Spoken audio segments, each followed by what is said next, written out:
अध्याय 5.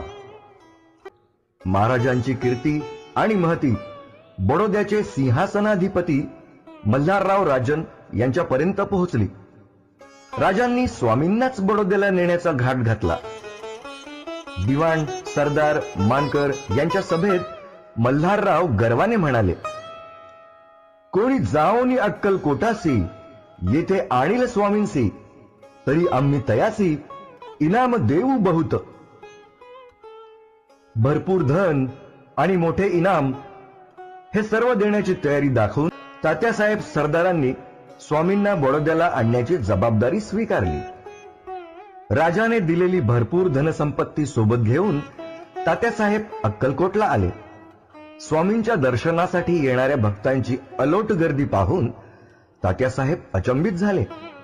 स्वामी महाराजांना बडोद्यास नेण्यासाठी तात्यासाहेबांनी अनेक स्वामी भक्तांना सोन्या नाण्याचं आमिष दाखवलं, पण त्याचा काहीही उपयोग झाला नाही. शेवटी धोरणी तात्यारावांनी चोळाप्पांना गाठलं.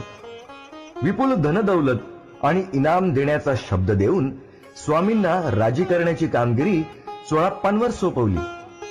द्रव्य इनामाच्या आशेनं विचलित झालेले चोळाप्पा, महाराज बडोद्याला जाऊया असं स्वामींना कळकळीने विनवू लागले. शेवटी थोड्या चढ्या आवाजात स्वामींनी चोळप्पाला प्रतिप्रश्न केला. राव मल्हार नृपती त्याच्या अंतरी नाही भक्ती, मग आम्ही बडोद्याप्रती काय म्हणून चालावे? स्वामींच्या थेट प्रश्नानंतर चोळप्पाने आपल्या प्रयत्नांना विराम दिला.